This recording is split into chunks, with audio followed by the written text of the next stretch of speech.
Bismillahirrahmanirrahim. Assalamualaikum warahmatullahi wabarakatuh. Selamat pagi.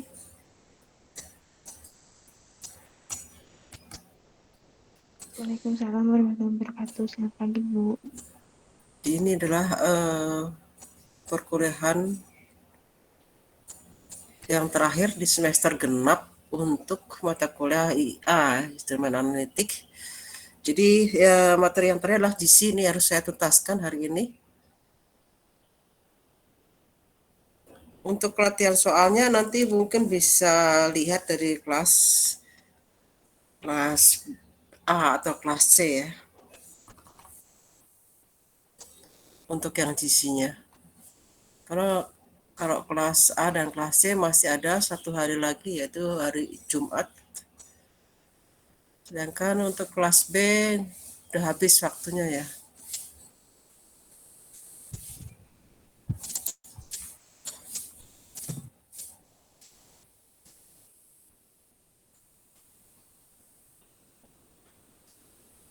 Saya share dulu. Materi ini sudah saya kirimkan lewat Desti ya, Desti?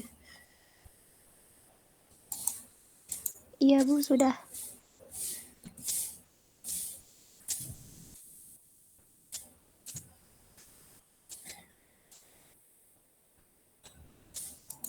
Saya share dulu materinya.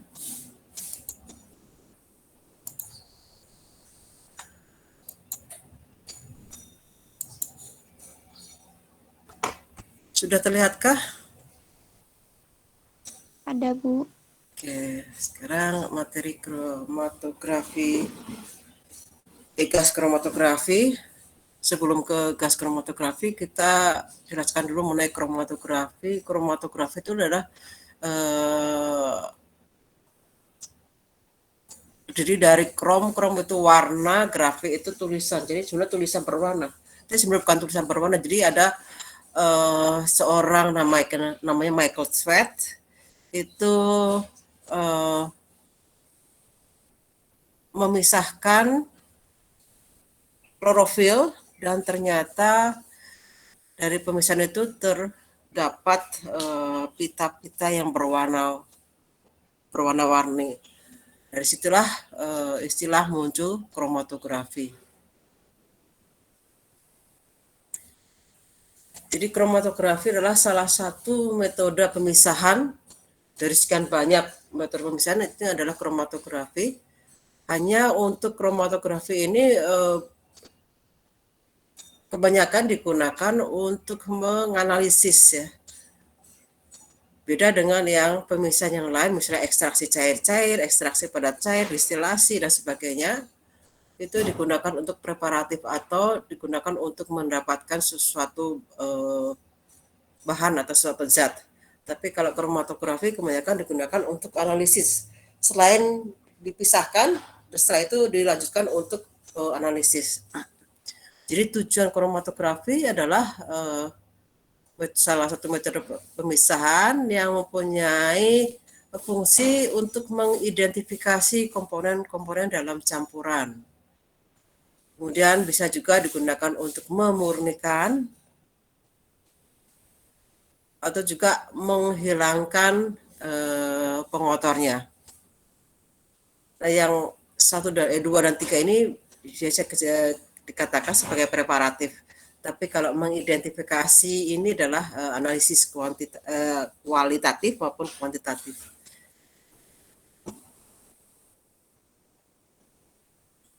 Nah, campuran yang bisa dipisahkan itu untuk kromatografi bisa beratan, bisa cairan, dan campurannya bisa homogen atau heterogen.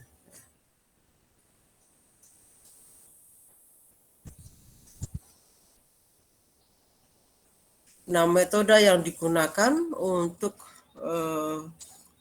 kromatografi itu bermacam-macam. Nah, di antara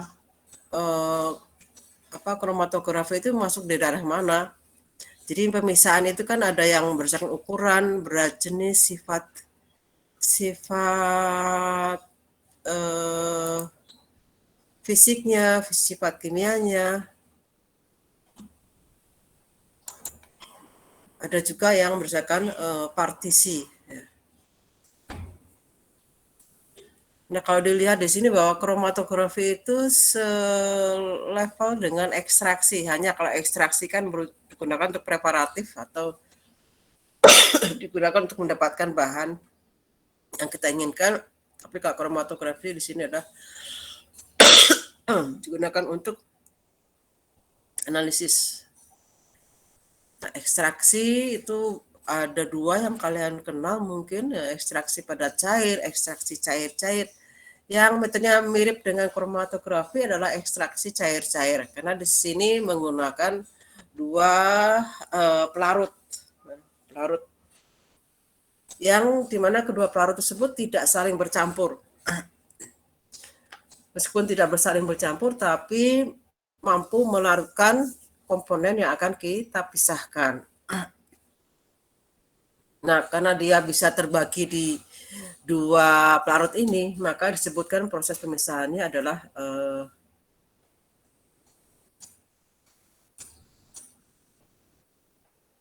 berdasarkan pada metode partisi atau terbagi di antara kedua pelarut tersebut.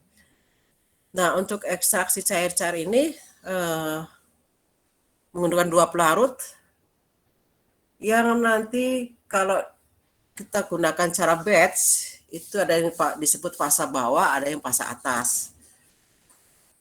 Itu untuk ekstraksi cair-cair. Tapi untuk kromatografi istilahnya bukan fasa atas, fasa bawah, tapi adalah fasa gerak dan fasa diam. Ini salah satu jenis kromatografi. Jadi di dalam kromatografi ini dikenal bukan fasa atas, fasa bawah, tapi fasa gerak dan fasa diam. Nah, yang disebut fasa diam tentunya dia standby di dalam suatu tempat. Bisa kolom, bisa lapisan, atau bisa bidang datar. Sedangkan yang disebut fasa gerak inilah bisa pelarut yang nanti mampu menggerakkan si sampelnya melewati fasa diam hingga terjadi proses pemisahan. Begitu juga kalau misalnya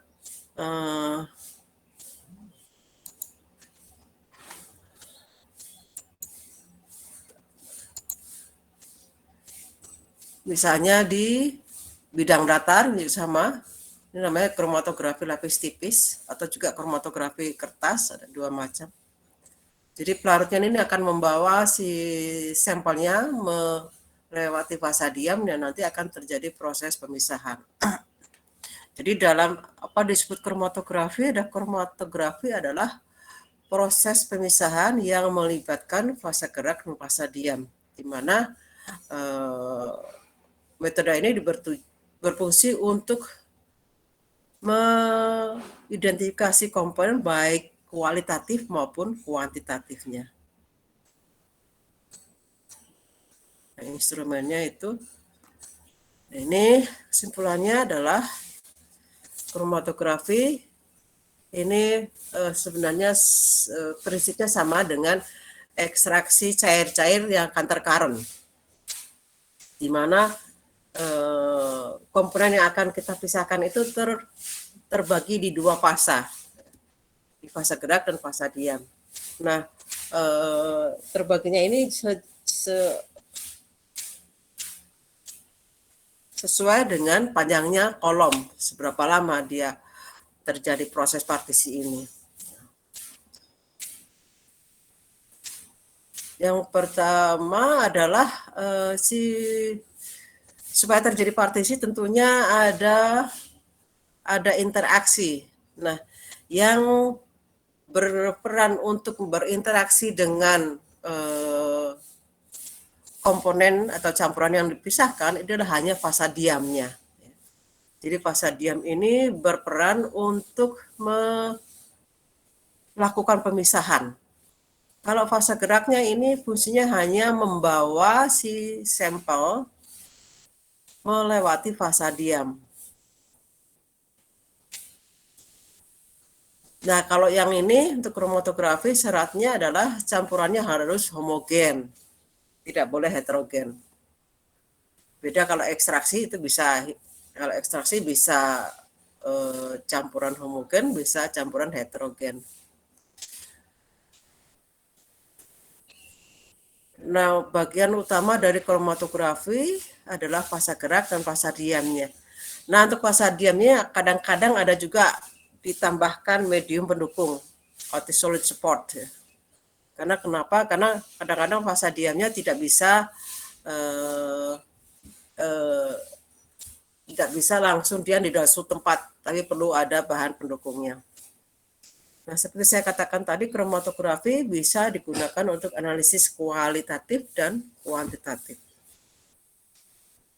Ini jenis kromatografi berdasarkan geometrinya, ada yang bentuknya planar, jadi ada yang kertas, ada yang lapis tipis. Lapis tipis terbuat dari lempengan aluminium. Nah, ada yang bentuknya kolom, ada yang terbuat dari tabung kaca, ada yang terbuat dari pipa, bisa gelas, bisa logam, atau silika yang lainnya. Nah, karena menggunakan kolom, biasa kita menggunakan prinsipnya adalah proses elusi. Ya. Jadi kalau menggunakan kolom, biasanya kita sebut sebagai proses elusi. Nah, jenis-jenis kromatografi berdasarkan pada wujud dari fasa diam dan fasa geraknya. Yang bergerak tentunya adalah wujudnya adalah bentuknya adalah gas ataupun cairan. Kalau padatan kan nggak mungkin bergerak. Jadi yang bergerak adalah gas dan cairan. Nah, kalau fasa geraknya gas, kemudian fasa diamnya cair, maka inilah disebut dengan GLC, gas liquid chromatography. Kemudian kalau fasa geraknya gas, fasa diamnya padat disebut dengan GSC, gas solid chromatography. Kemudian kalau fasa geraknya cair dan fasa diamnya cair itu disebut sebagai LLC, liquid chromatography, atau yang sekarang terkenal adalah HPLC, High Performance Liquid Chromatography. Untuk fasa geraknya cair, tapi fasa diamnya padat, nah ini disebut dengan tadi kromatografi lapis tipis, di mana atau kromatografi kertas karena fasa diamnya bentuknya padatan. Ada juga yang berbentuk gel, jadi bukan padatan murni tapi gel adalah penukar ion. Penukar ion termasuk sebenarnya fasa diamnya gel. Nah, dari jenis-jenis ini yang kita pelajari selanjutnya adalah yang GLC. Jadi fasa diamnya gas, fasa geraknya gas, fasa diamnya cair. Nah, orang mengatakan GSC. Padahal kalau kita ngomong berbicara tentang GSC, itu bisa GLC atau juga GSC. GSC kurang populer karena apa? Untuk mendapatkan fasa diam padat itu yang mampu memisahkan itu sulit sekali. Maka yang sampai sekarang berkembang hanya yang GLC, gas liquid chromatography. Nah, mekanisme sehingga terjadi proses pemisahannya itu bermacam-macam. Bisa absorpsi, bisa partisi, bisa pertukaran ion, bisa filtrasi gel, bisa afinitas, atau berdasarkan muatan dari ion-ionnya atau elektroforesis. Yang GLC ini adalah berdasarkan partisi. Nah, partisi berarti tentang kelarutan, seperti halnya ekstraksi cair-cair itu kan berdasarkan pada kelarutan. Kelarutan di antara dua fasa.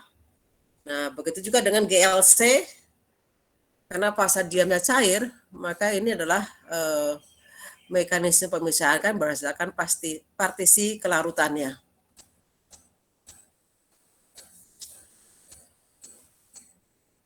Nah,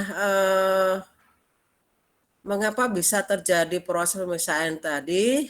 Nah, ini untuk yang GLC, yang partisi karena kelarutannya itu berdasarkan kepolaran. Jadi kalau yang kepolaran ini adalah mengapa suatu bahan itu atau suatu komponen bisa ditahan di dalam fasa diam sehingga terjadi proses pemisahan. Ini karena berdasarkan pada kepolarannya. Untuk interaksi van der Waals ini terjadi pada yang fasa diamnya adalah padatan. Ionik ini biasa pada penukar ion, dan untuk yang afinitas biasanya untuk yang bio ya. Jadi ada zat aktif di situ. Nah, ini gambaran bahwa yang GLC atau yang GC yang kita praktikumkan adalah berdasarkan kepolaran. Jadi kalau kita ingin memisahkan dan kemudian menganalisis sampel yang bersifat polar, maka harus kita sesuaikan dengan fasa diamnya. Jadi fasa diamnya juga harus minimal semipolar ya. Karena kalau non polar maka tidak akan terjadi proses pemisahan, tidak ada terjadi interaksi. Jadi interaksinya pun tidak maksimal sehingga harusnya terpisah menjadi tidak terpisah. Ini yang metode untuk GLC atau yang kita kenal GC. Nah, teori yang mendasari pemisahan dengan menggunakan kromatografi itu ada dua. Ada teori Platt dan teori velocity atau rate. Teori Platt ini dibayangkan bahwa fasa diam yang ada di dalam kolom ini terdiri dari plat-plat atau lapisan-lapisan imajiner. Kenapa demikian? Karena pada saat proses pemisahan itu akan terjadi pita-pita. Makanya kita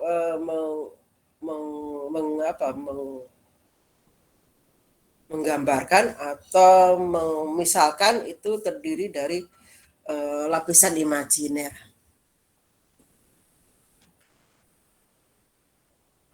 Nah, kalau untuk kromatografi yang manual itu biasanya kita tampung hasil pemisahannya. Tapi kalau dengan menggunakan instrumen nanti akan didapatkan data ini, disebut dengan kromatogram.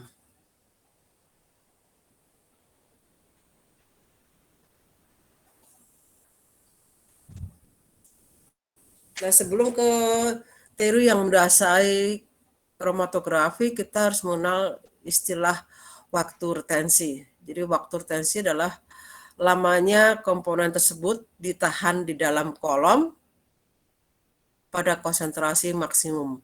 Setiap komponen itu menghasilkan satu waktu retensi, satu RT. Jadi kalau dalam satu puncak terdapat 2 RT, itu menunjukkan bahwa puncak tersebut ditempati oleh 2 komponen. Nah, atau secara kasarnya bahwa pemisahannya tidak sempurna karena harusnya satu puncak itu satu komponen. Nah, kalau satu puncak terdiri dari 2 komponen, berarti itu tidak terjadi proses pemisahannya dengan baik.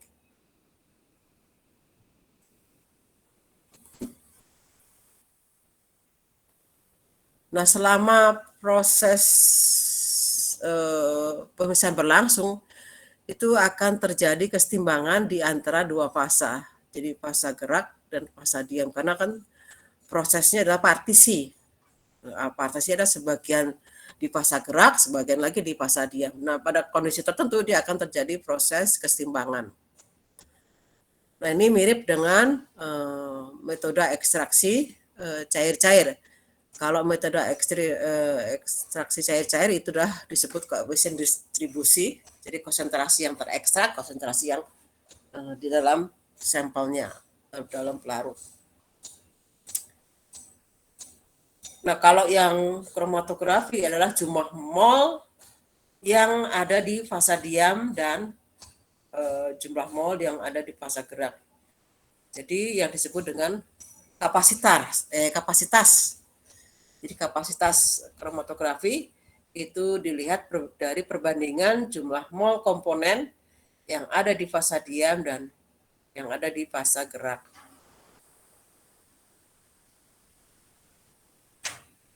Jadi kalau kapasitasnya itu sama dengan 1 atau 0, maka dikatakan itu tidak terjadi proses pemisahan atau pemisahannya tidak baik. Tapi kalau faktor kapasitasnya itu lebih besar 30,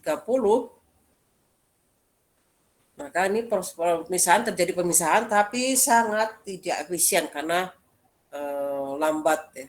Jadi harusnya itu berkisar 2 sampai kurang dari 30. Nah, yang bagus ada 2 sampai 10.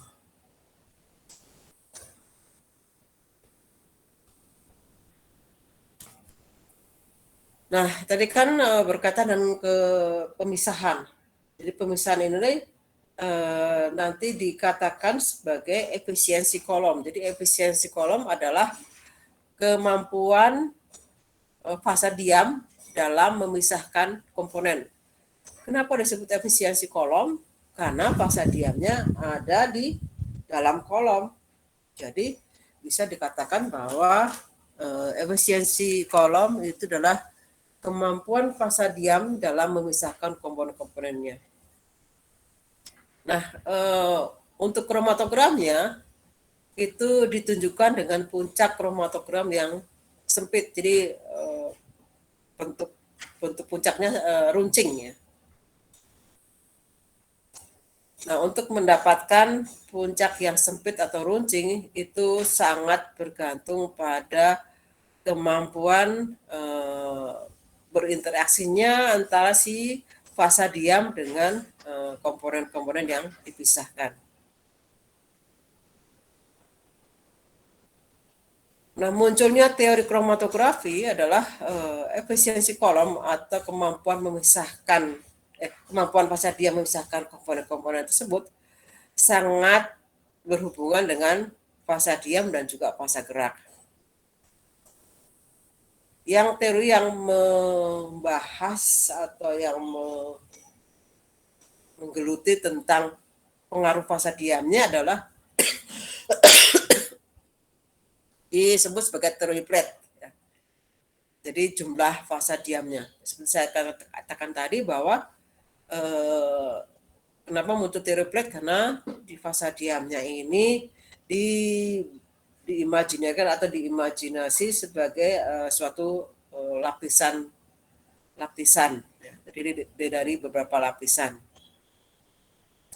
Kemudian faktor yang mempengaruhi juga selain fasa diam adalah fasa gerak.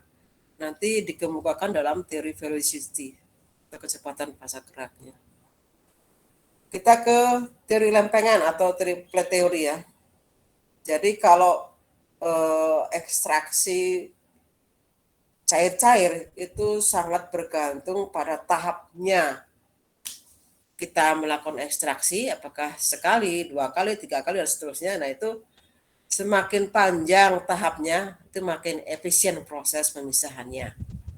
Nah, kalau di kromatografi adalah berkaitan dengan jumlahnya plat teori atau jumlah fasa diamnya. Di jumlah fasa diamnya, nah kalau jumlah fasa diamnya tentunya adalah sangat bergantung pada dimensi dari kolomnya, apakah kolomnya diameternya besar ataukah kecil. Nah, itu juga berkaitan dengan jumlah fasa diamnya. Nah, teori plat ini menyatakan bahwa efisiensi kolom itu sama dengan L per N. L itu panjang kolom, N itu jumlah lempengan, atau secara globalnya adalah jumlah fasa diamnya. Nah, bagaimana menentukan atau menghitung HETP-nya ini? Jadi HETP tadi sudah katakan adalah disimbolkan dengan H yang menunjukkan efisiensi kolom. L itu bisa dilihat di data kolomnya, panjangnya berapa. Nah, ya N-nya ini yang tidak bisa kita dapatkan dari data tersebut. N ini harus kita lakukan melalui percobaan. Jadi kita suntikan satu komponen standar, nanti dapat kurvanya atau dapat kromatogramnya, puncaknya runcing seperti ini. Nanti biasanya di puncak ini akan dituliskan waktu retensi. Kemudian untuk yang modern itu akan muncul lebar puncaknya ini. Nah, data ini digunakan untuk menentukan N-nya atau jumlah lempengan atau jumlah fasa diamnya dengan menggunakan rumus 16 kalikan dengan waktu retensi dibagi dengan lebar puncak dikuadratkan. Atau kalau kita sulit menentukan lebar puncak, kita gunakan lebar setengah puncak. Jadi dari setengah puncak, ketinggian ini diambil setengahnya, nah itu lebarnya yang disimbolkan dengan WH. Nah, rumusnya adalah N sama dengan 5,55 waktu retensi dibagi lebar setengah puncak kuadratkan. Jadi rumusnya sama untuk menentukan N-nya. Jadi N ini dihitung melalui percobaan dengan menyuntikkan komponen standar, nanti dapat kromatogramnya.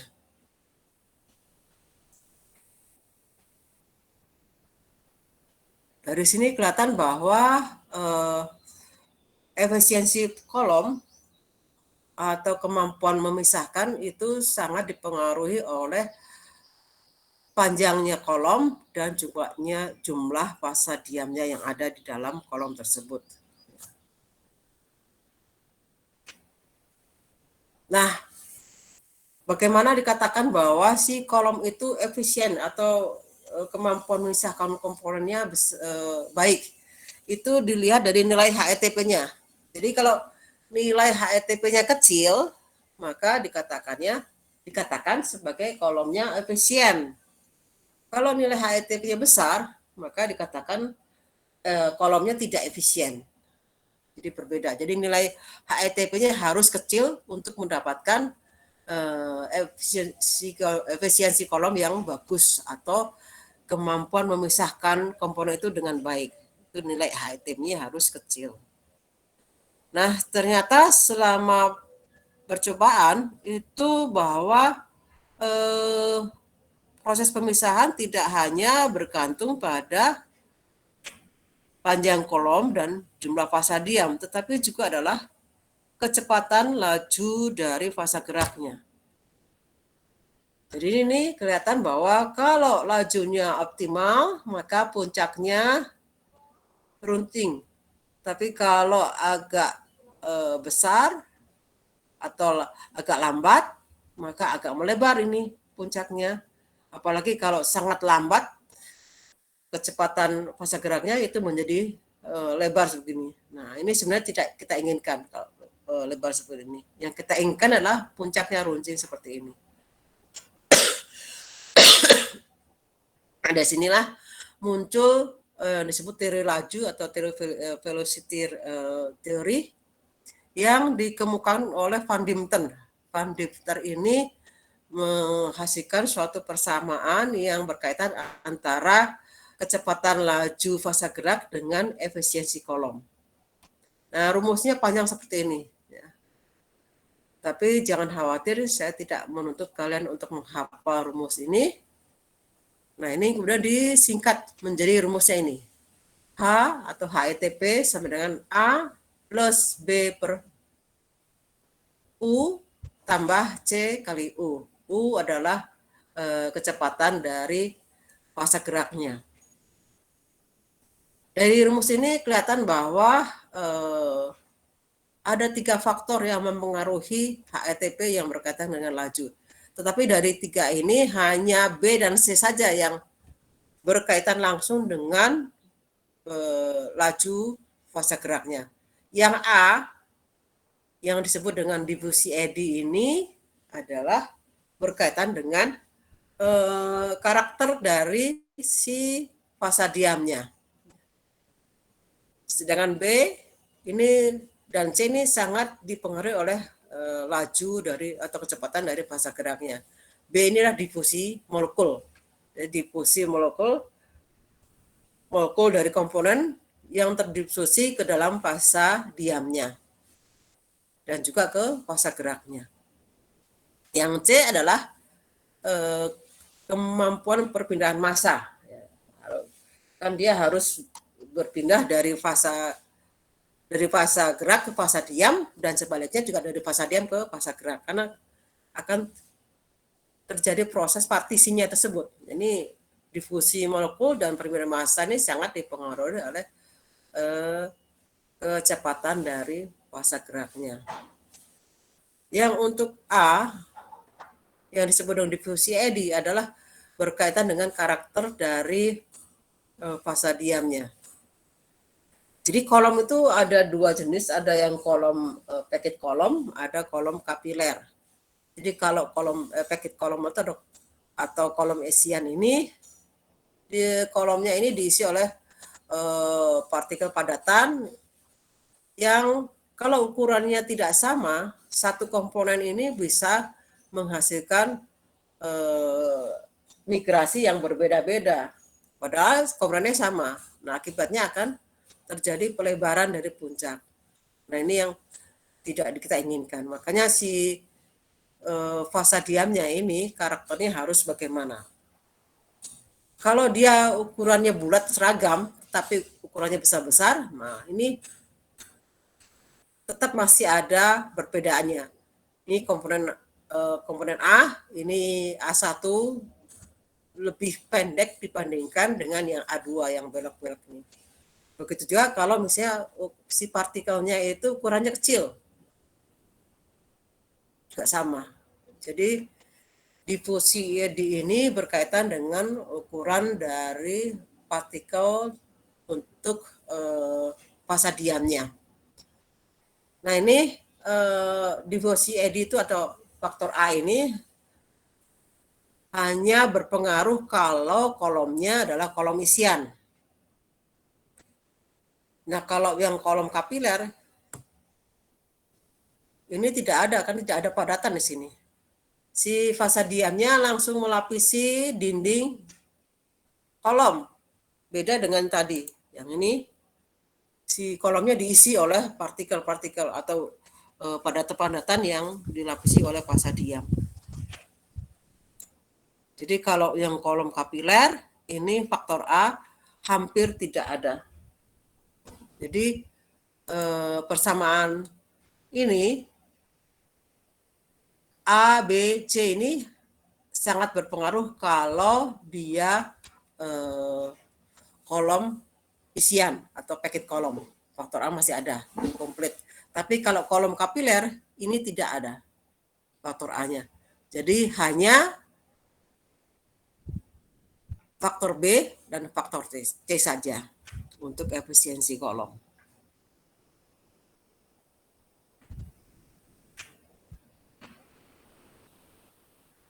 Nah tadi yang faktor B adalah difusi molekul. Difusinya difusi longitudinal. Jadi kalau kecepatannya optimal ini akan terpusat di satu titik proses difusinya. Tapi kalau lajunya lambat ini akan menyebar. Puncaknya menjadi lebar. Ini yang tidak kita inginkan.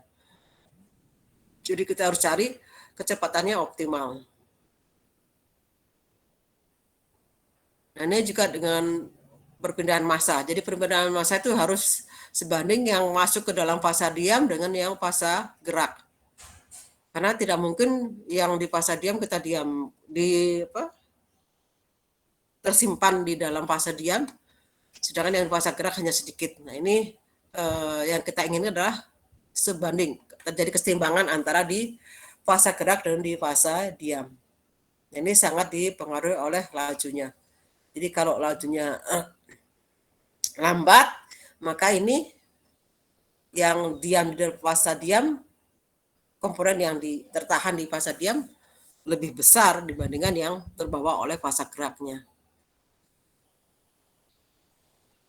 Makanya kenapa kalau dari persamaan tersebut, kalau kecepatannya cukup besar atau lajunya cepat, laju fase gerak cepat, maka faktor B-nya ini menjadi kecil. Nah, tapi faktor C-nya besar. Kalau kita perlambat,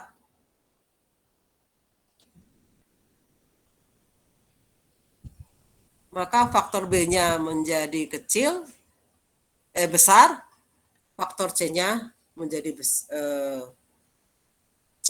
faktor B-nya menjadi besar, faktor C-nya menjadi kecil, jadi kebalikannya. Makanya kita tidak memilih yang minimum, kecepatan minimum atau kecepatan yang maksimum, tapi yang optimum, di mana faktor B dan C-nya ini sekecil mungkin.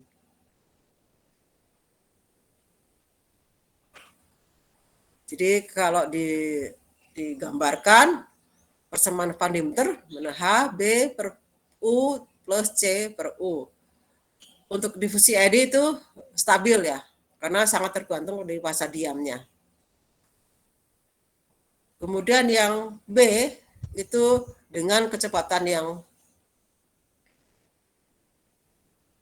semakin besar, itu B-nya akan semakin kecil. Berbeda dengan C, dia C akan naik. Nah untuk mendapatkan yang baik, maka kita gabungkan antara C dan B, didapatkan kurva seperti ini. Inilah didapatkan laju optimumnya, di mana faktor B dan C-nya seminimal mungkin. Dengan demikian, kalau faktor B dan C-nya kecil, maka HETP-nya kecil. Nah, kalau HETP kecil, maka dikatakan kolomnya adalah efisien.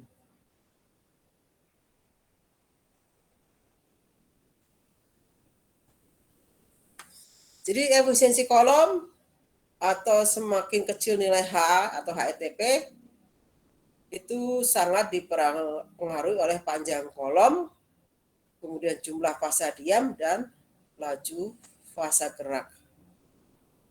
Sampai sini ada pertanyaan?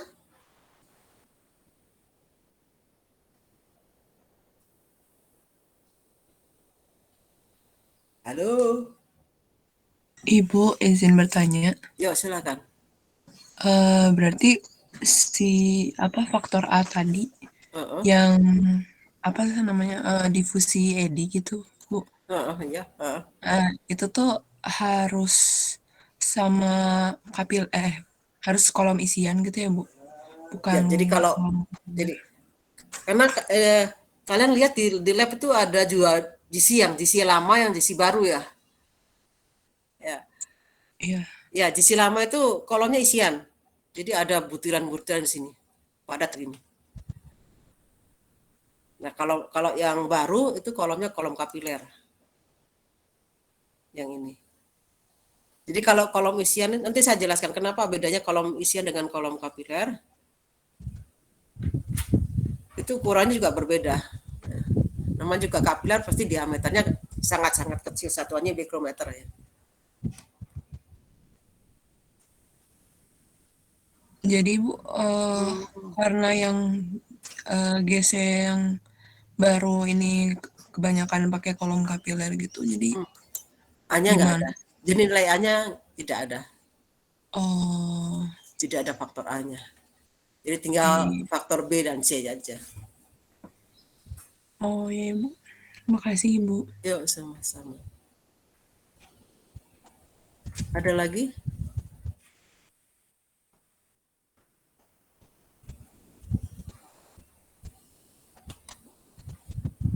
Oke, kalau tidak aja langsung saya ke alatnya ya.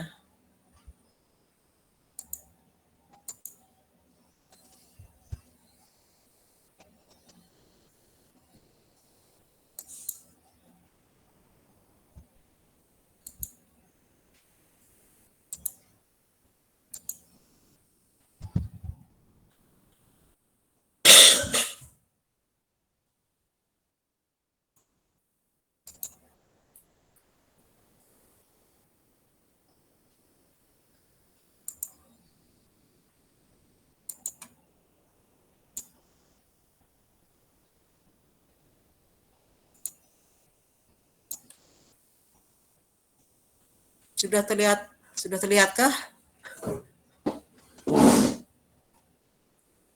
Sudah. Oke. Sekarang kita langsung fokusnya hanya kromatografi gas. Tadi saya katakan yang kromatografi gas itu ada dua, ada yang GLC, ada yang GSC. Jadi ada yang prinsipnya absorpsi, ada yang prinsipnya partisi. Yang absorpsi ini tidak berkembang karena sulitnya mendapatkan fasa diam yang betul padatan. Yang berkembang sampai saat ini instrumennya adalah yang partisi atau yang GLC. Jadi ada cairan yang kita ubah dalam bentuk gas yang dia akan nanti si komponennya akan berinteraksi dengan fasa diam. Yang kuning ini fasa diam. Nah, interaksinya kan berbeda-beda setiap komponen. Nah, perbedaan itu akan menghasilkan perbedaan migrasi atau perbedaan pergerakan komponen yang keluar dari kolomnya. Itu yang dinantikan dalam nilai waktu retensi.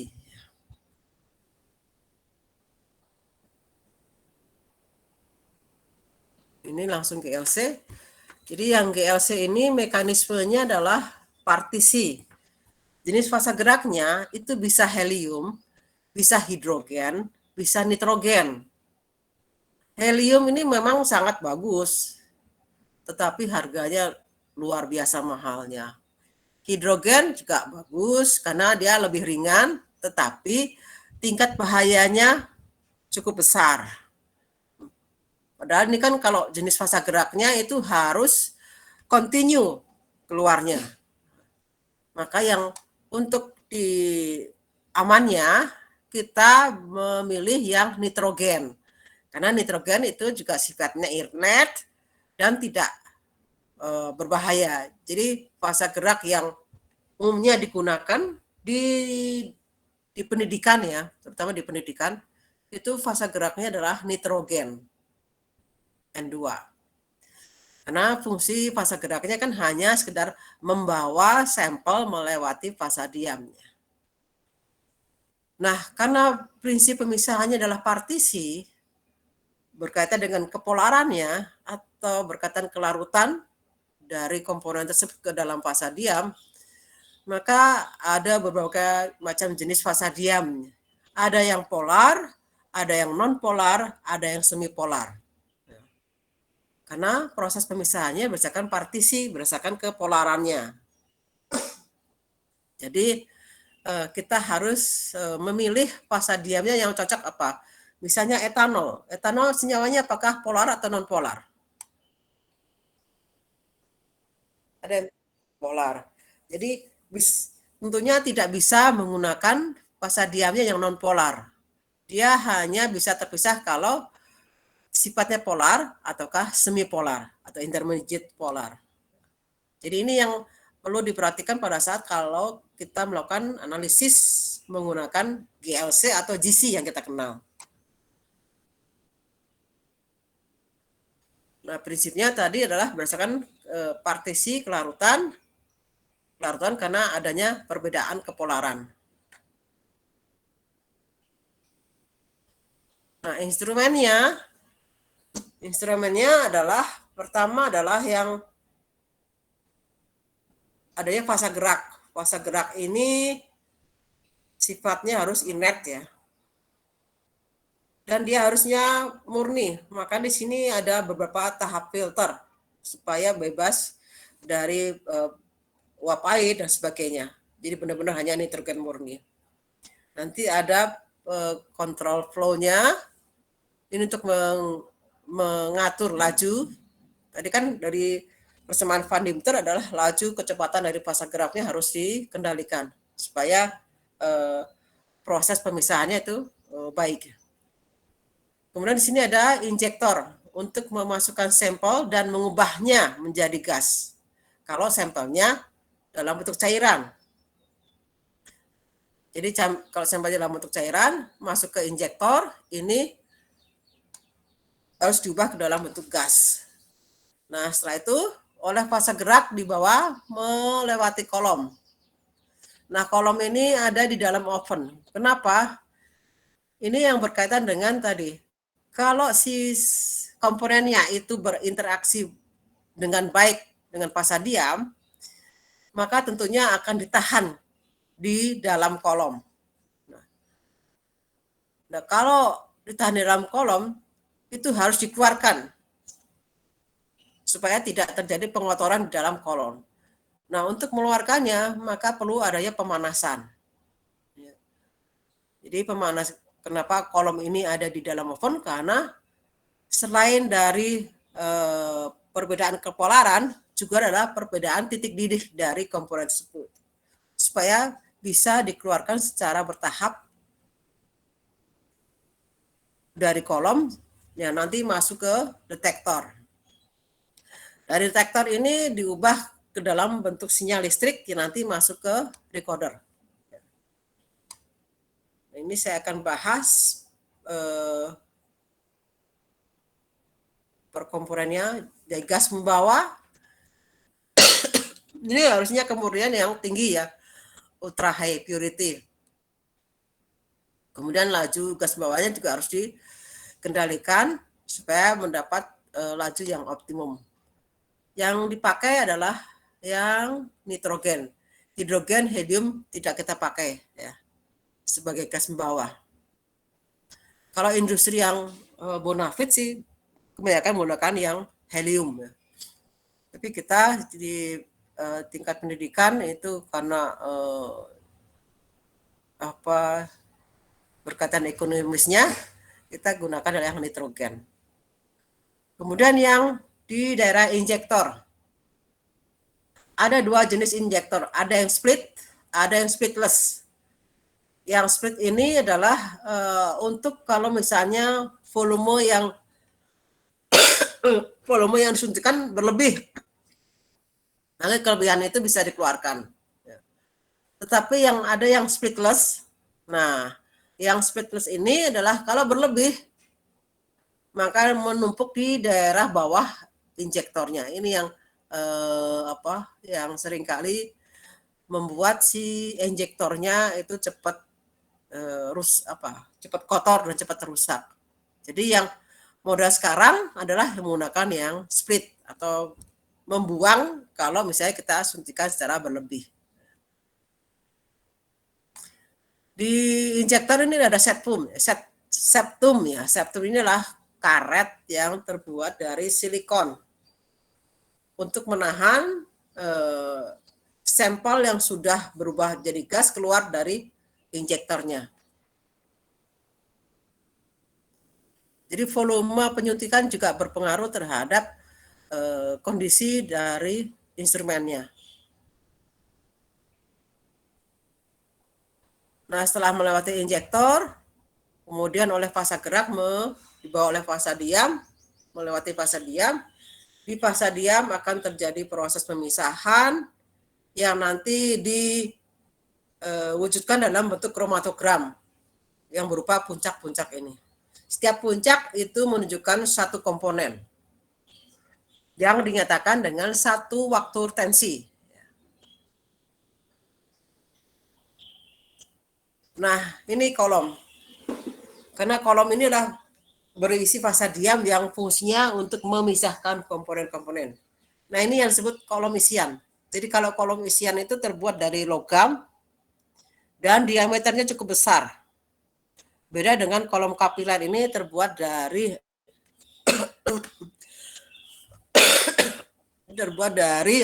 kaca ya. Jadi rapuh sekali. Tapi diameternya cukup kecil supaya fasa diamnya maksimal, maka dia diimbangi dengan panjangnya.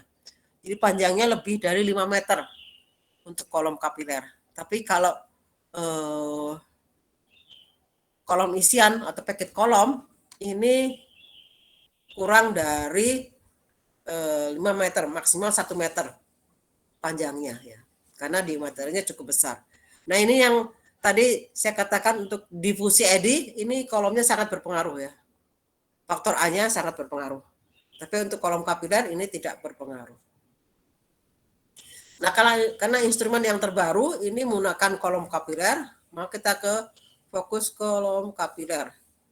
Ya, ini kolom isian, kita langsung ke kolom kapiler. Yang kolom kapiler ini ada 2. Jadi si fasa diamnya itu langsung menempel pada dinding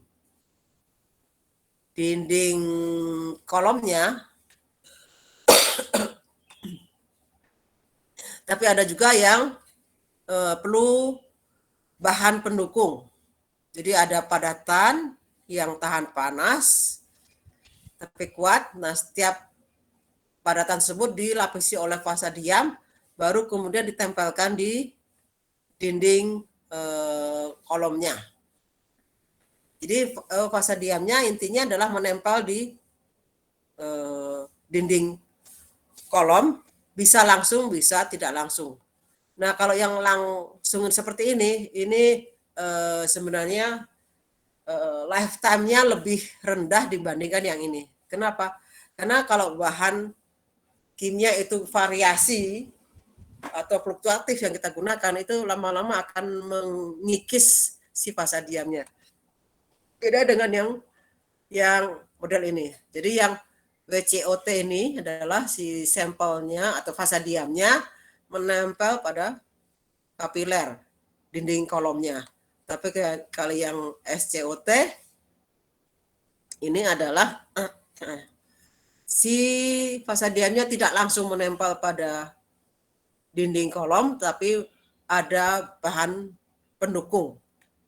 Nah, ini kalau ini lebih awet dibandingkan yang PCOT. Ini yang kolom kapiler.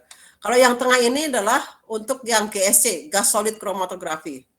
Untuk padatan, fasa diam padatan. Untuk yang fasa diamnya cairan ini, PCOT dan SCOT.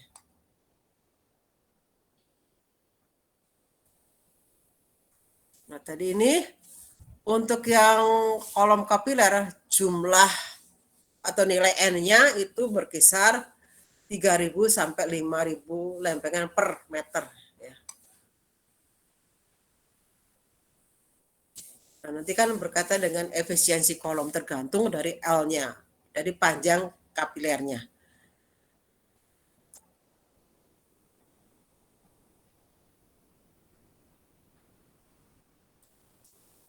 Nah, kapiler ini kan diletakkan di dalam oven.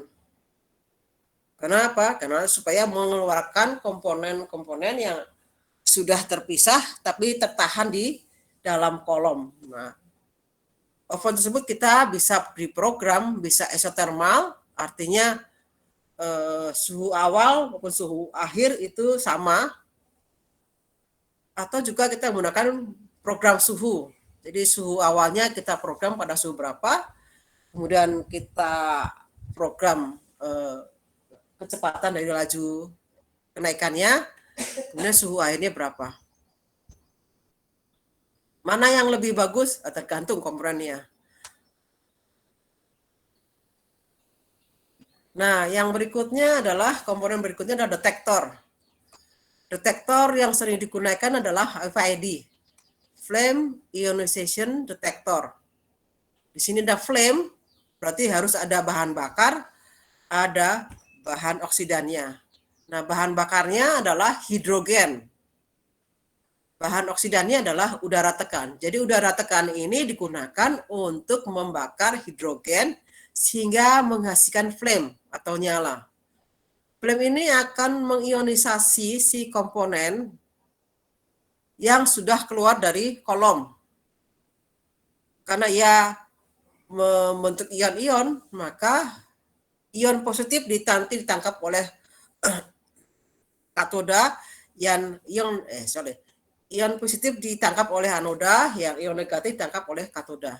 Nah, kan terjadi proses atau terjadi perbedaan muatan yang nanti akan diterjemahkan sebagai sinyal listrik.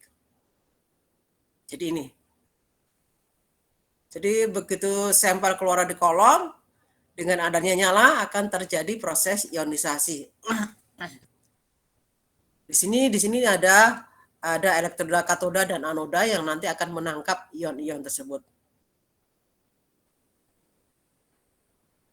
Nah, kelemahan dari detektor RFID ini adalah dia tidak peka terhadap H2O. Jadi kalau kita menganalisa antara alkohol 70% dengan alkohol 90%, itu tidak bisa terlihat. Karena H2O-nya ini tidak bisa terdeteksi oleh detektor RFID. Begitu juga senyawa SO2, CO2 dan NOx ya. Ini yang tidak bisa dideteksi oleh detektor. Nah, karena dia menghasilkan ionisasi dari flame ini, maka detektornya disebut sebagai detektor destruksi. Jadi detektor destruksi adalah detektor yang dimana komponen hasil pemisahan itu dirusak karena diubah menjadi suatu radikal, ion-ion radikal atau molekul-molekul radikal. Nah, kelemahan dari FID adalah dia selektif terhadap massa, jadi tidak selektif terhadap konsentrasi. Jadi dia kalau mendeteksinya berdasarkan dari massa dari atom C-nya. Jadi tidak terlalu peka terhadap konsentrasi, sehingga makanya kita tidak bisa membedakan yang alkohol 70% dengan alkohol 50%. Berbeda dengan detektor yang berikut ini, yang ini detektor TCD. Nah, kalau detektor TCD ini menggunakan, karena tidak menggunakan nyala, jadi menggunakan gas helium. Jadi di lab itu ada gas helium, harusnya digunakan untuk detektornya TCD. Tetapi detektor TCD tidak terpasang di instrumen yang baru, jadi dia tidak digunakan. Nah, TCD ini lebih bagus ya deteksinya dibandingkan dengan FID. Tapi memang biaya operasionalnya yang sangat mahal karena gasnya juga sangat mahal. Makanya kita jarang menggunakan yang TCD.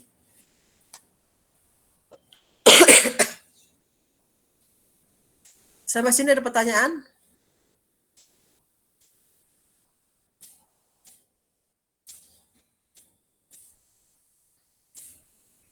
Halo.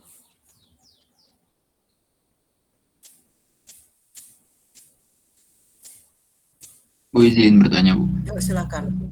Untuk tadi, Bu, yang bagian apa ya tadi tuh? Yang ada 3.000 minus 5.000 lempengan per meter. Nah, itu tuh maksudnya menunjukkan apa, Bu? Jumlah Nah, fase itu. diamnya. N ini kan jumlah fase diam. Jadi 3.000 itu tuh apanya, Bu? Jumlah fase diam?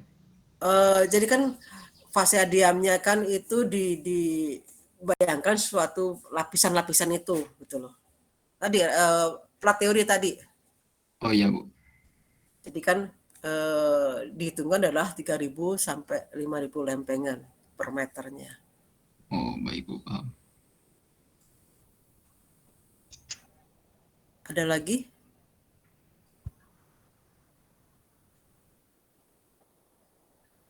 Tidak aja kita langsung ke aplikasinya ya. Jadi aplikasinya ini kan digunakan untuk analisa kualitatif. Itu nanti parameter yang kita deteksi adalah waktu retensi. Satu komponen harusnya hanya satu waktu retensi atau satu puncak. Nah, untuk analisa kualitatif itu dilihat dari luas puncak atau juga kadang-kadang adalah ketinggian puncaknya. Mana yang lebih baik? Itu mayoritas adalah luas puncak. Kenapa? Karena ketinggian puncak itu sangat dipengaruhi dengan volume yang disuntikkan. Tapi kalau luas area tidak dipengaruhi secara langsung oleh volume yang disuntikan. Jadi untuk analisa kuantitatif itu data yang digunakan adalah luas puncak. Untuk analisa kualitatif adalah waktu retensi atau RT.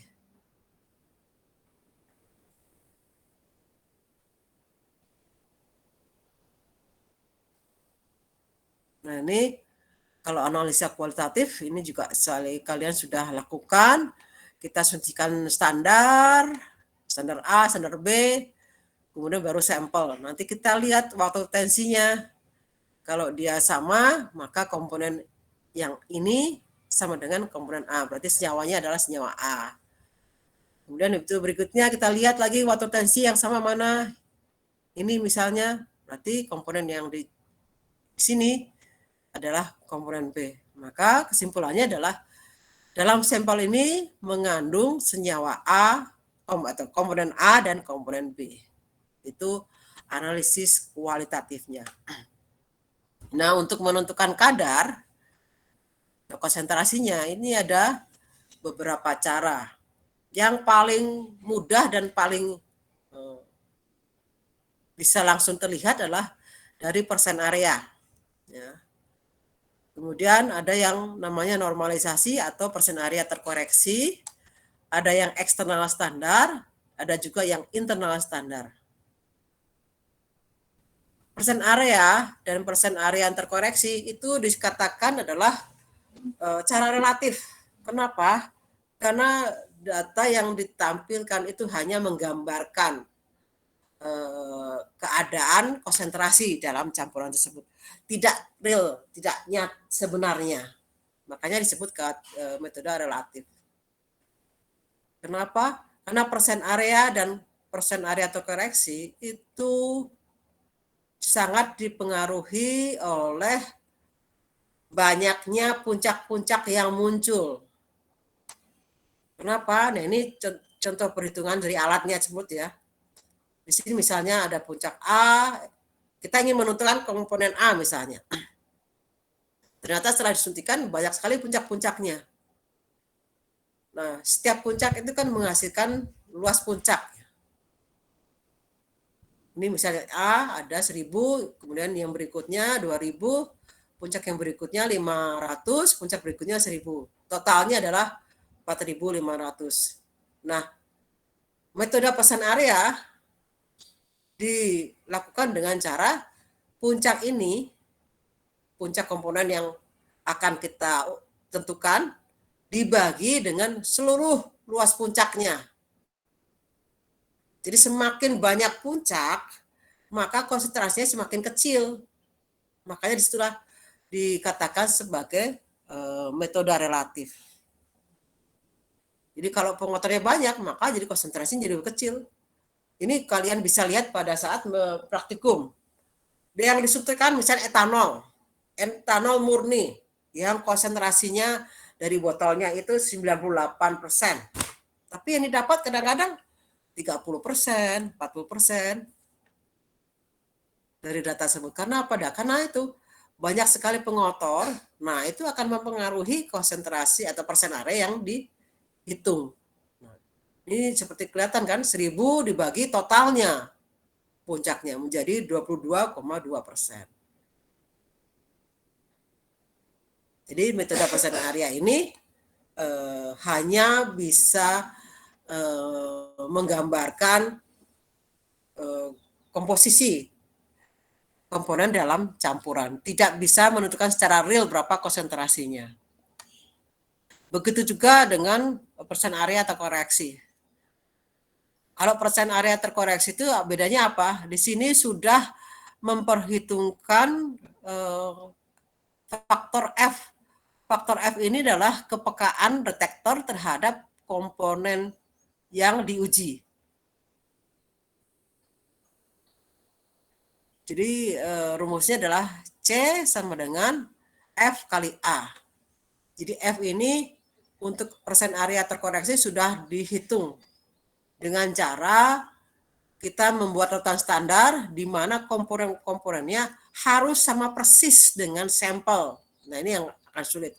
Karena namanya juga sampel, kadang-kadang komponen yang lainnya tidak diketahui. Nah, ini kita yang susah. Jadi persen area yang terkoreksi jarang sekali kita gunakan karena kita tidak mungkin menentukan komponen-komponen lain di dalam sampel. Nah, metode yang baik adalah yang eksternal standar dengan ISTD atau internal standar yang dikatakan sebagai metode absolut. Nah, ini bisa dikatakan menentukan konsentrasi yang sebenarnya dalam sampel. Kalau tadi nggak bisa, hanya menggambarkan saja. Yang eksternal standar itu bisa menggunakan standar tunggal atau juga menggunakan beberapa standar dengan memvariasikan konsentrasi. Begitu juga yang internal standar, bisa hanya menggunakan satu standar atau menggunakan beberapa standar.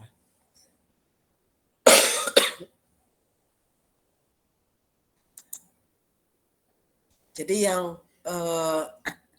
menggunakan satu standar, jadi kita tidak membuat kurva ini, langsung aja kita bandingkan nanti antara luas komponen A itu berapa di dalam standar, kemudian nanti di dalam sampel itu berapa. Makanya kalau yang eksternal maupun internal standar itu sebaiknya adalah menggunakan kurva. Jadi kita memvariasikan konsentrasi standar.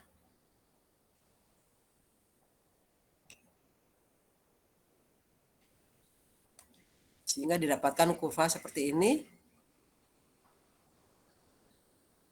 Tinggal nanti bisa kita plotkan dari luas area itu dapat berapa konsentrasinya. Jadi kurva kalibrasi itu karena kuantitatif yang dilihat adalah luas area. Ini yang eksternal standar. Yang internal standar, nah ini berbeda. Yang dimaksud dengan internal standar adalah ada dua standar. Ada standar target, ada yang disebut internal standar. Bedanya apa? Target komponen itu adalah atau standar yang kita tentukan. Misalnya gini, kita ingin menentukan etanol, berarti target komponennya adalah etanol. Nah, internal standarnya bukan lagi internal etanol, tapi ada senyawa lain yang sifatnya sama. Misalnya propanol atau isopropil alkohol misalnya. Itu sebagai internal standar. Jadi untuk standar dalam itu menggunakan dua standar. Yang pertama sebagai target komponen, yang kedua adalah sebagai internal standar. Fungsinya adalah ini untuk internal standar, untuk fungsinya adalah untuk mengkoreksi kesalahan mulai penyuntikan dan juga perubahan kondisi selama proses pengujian. Makanya internal standar ini metode yang sangat teliti dibandingkan yang metode yang lainnya. Jadi prinsipnya adalah kita suntikan larutan standar yang terdiri dari target dan internal standar. Kita suntikan. Kemudian yang sampel juga adalah sampel ini ditambahkan internal standar dengan volume dan konsentrasi yang sama. Ini kelihatan bahwa si larutan standar dengan sampel ini mengandung internal standar dengan volume dan konsentrasi yang sama. Volumenya dilihat dari ketinggian, ya. Ketinggian kalau tingginya sama berarti volumenya sama.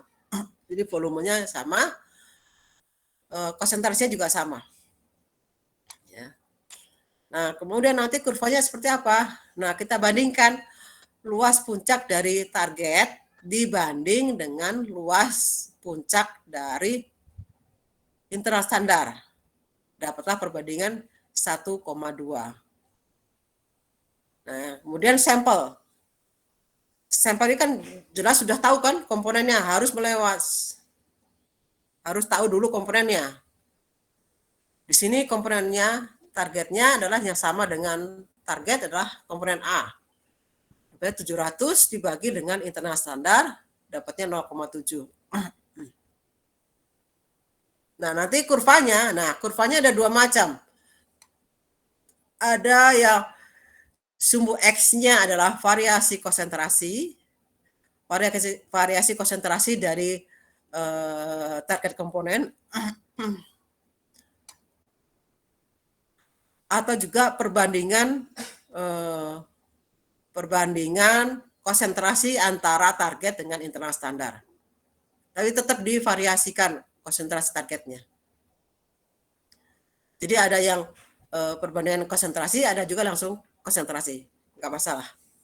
Yang ini sumbu E-nya adalah perbandingan puncak antara target terhadap internal standar. Jadi misalnya di sini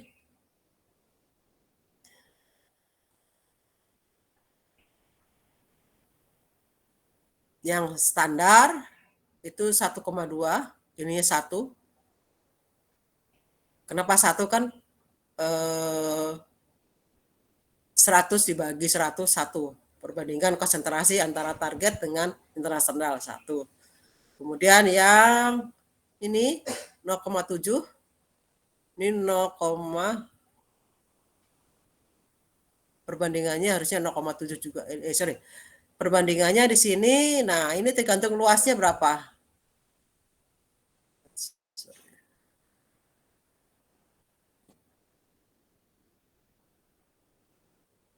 Tergantung konsentrasinya. Nah kan yang kita cari konsentrasi ya, sorry.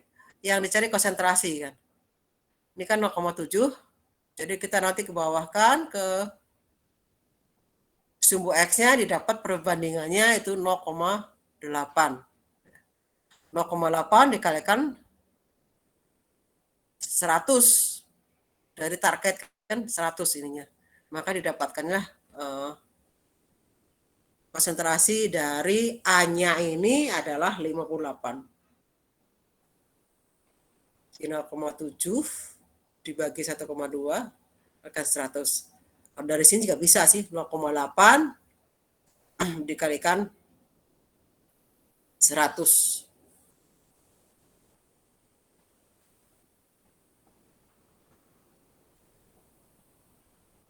Dapatnya 58 ppm. Ada juga yang metode penambahan standar seperti ini. Jadi sampel ditambahkan standar. Sampelnya banyak. Sampelnya yang ditambahkan standar itu bervariasi. Nah, ini adalah sampel yang ditambahkan. Nanti luas puncaknya berapa. Nah, ini digunakan untuk kalau misalnya si komponen dalam sampel itu sangat-sangat kecil ya. Komponen yang kita ingin tentukan itu konsentrasinya sangat kecil, jadi menggunakan penambahan standar ini. Jadi sampel ini namanya juga namanya spike ya. Jadi standar ditambahkan ini berbeda dengan tadi. Jadi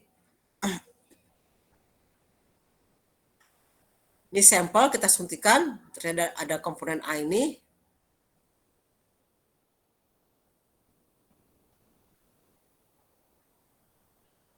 Jadi ini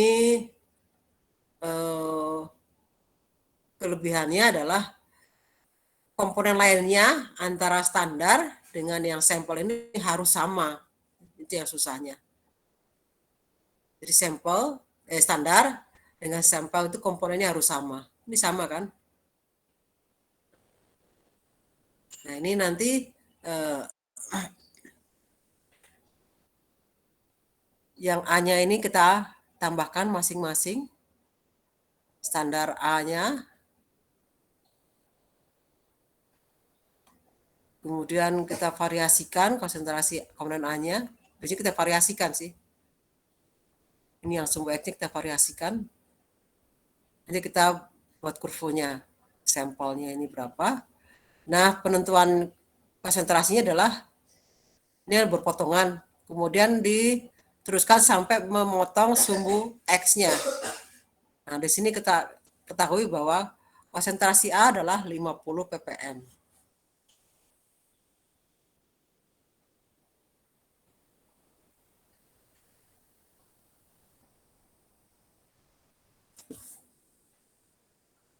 Oke, terima kasih.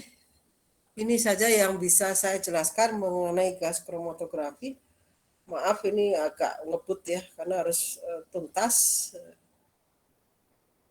Untuk kalau ada pertanyaan bisa lewat WA atau nanti bisa diikutin pada kelas B dan C yang nanti tentang pembahasan soal. Kalau mau ikut, kalau enggak mau tanya boleh pakai WA aja.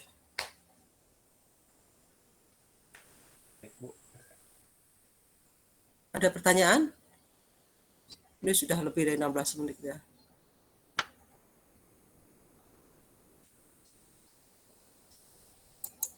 Halo, ada pertanyaan? Mungkin dari saya cukup, Bu. Mungkin kalau nanti nyusul aja pertanyaan bisa lewat WA ya. Kalau enggak, Iya, Bu. saya kirim lewat email. Oke, saya kira untuk pertemuan hari ini cukup sekian. Terima kasih. Tolong pelajari materi yang sudah saya berikan. Ya. Jadi nanti kalau ada masalah bisa diketahui dengan cepat. Oke, terima kasih. Alhamdulillahirrahmanirrahim. Assalamualaikum warahmatullahi wabarakatuh. Waalaikumsalam warahmatullahi wabarakatuh. Terima kasih. Terima kasih, Bu. Waalaikumsalam warahmatullahi wabarakatuh. Bu.